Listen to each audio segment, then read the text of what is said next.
Hi, this is సంధ్య. ఒక కథ చెప్తా. కొంచెం పెద్దదే కానీ చాలా మంచిగా ఉంటుంది. మీరు ఖచ్చితంగా కొంచెం ఓపిక చేసుకొని వినాలి. ఒక అమ్మాయి కొత్తగా పెళ్ళైంది. ఆ అమ్మాయి బ్యాగ్తో సహా పుట్టింటికి వచ్చేసింది. ఇంకా తండ్రి చూసి, అదేంటమ్మా ఒక్కదాన్ని వచ్చావు, అల్లుడు రాలేదేంటి అని అంటే, సరే ముందైతే నువ్వు లోపలికి పదా అని చెప్పేసి మెల్లగా ఆమె లోపలి తీసుకొని ఏం జరిగింది అని అడుగుతాడు. అప్పుడు ఆమె చెప్తుంది, అస్సలు నేను ఉండలేకపోతున్నాను. నా ఇంట్లో మా ఆయన మంచోడే కానీ అస్సలు మా అత్తతో నాకు అస్సలు పడట్లేదు, బాగా సతాయిస్తుంది, పనంతా నేనే చేయాల్సి వస్తుంది. ఇంకా రెగ్యులర్గా చెప్పే కంప్లైంట్స్ అన్నీ చెప్తుంది అనమాట. ఇంకా అప్పుడు ఆ తండ్రి అంటాడు, సరే నువ్వైతే పడుకో, మనం దీనికి ఏదో ఒక సొల్యూషన్ ఆలోచిద్దాము అని చెప్పేసి ఇంకా ఆ రోజు గడుస్తుంది. ఇంకా తెల్లారు లేవగానే ఒక చిన్న బాటిల్ తీసుకొచ్చి కూతురుకిస్తాడు. ఇది విషం, ఇది మీ అత్తకి ఇచ్చేసి చంపేద్దాము, రోజు కొంచెం కొంచెం వేయు, ఒక పాలల్లోనో ఏదో ఒక ఫుడ్లోనో కొంచెం కొంచెం కలిపేసి ఇవ్వు. ఎందుకంటే మరీ ఒకేసారి ఇచ్చేసినాం అనుకో, పెళ్ళైన కొత్తలోనే అత్త చచ్చిపోతే మళ్ళీ కోడల మీద డౌట్ వస్తుంది. సో అట్లా ఒక స్లో పాయిజన్ లాగా పనికి వస్తుంది, ఇట్లా ఇచ్చేసి ఎందుకు ఆమె కోసం నువ్వు మంచి బంగారం లాంటి సంసారాన్ని పాడు చేసుకుంటావని చెప్పేసి చెప్తే, అమ్మో ఇంత పెద్ద డెసిషన్ అని ఆమె కొంచెం భయపడుతుంది. సర్లే ఇంకా నా సంసారం నిలబడాలి కదా అని చెప్పేసి వెళ్ళిపోతుంది.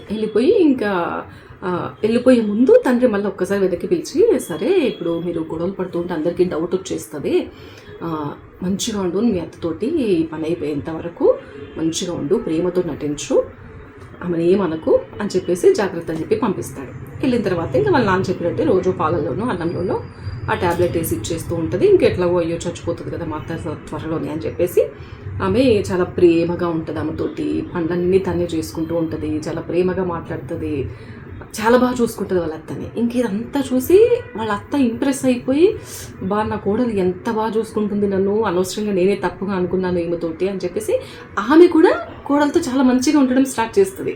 ఆమె కూడా పనుల్లో ఇన్వాల్వ్ అవ్వడము, ఆమె కూడా కోడల్ని మంచిగా చూసుకోవడము, ఇద్దరు మధ్యాహ్నం కూర్చొని చక్కగా ముచ్చట్లు పెట్టుకోవడము, ఇదంతా బాగుంటుందన్నమాట.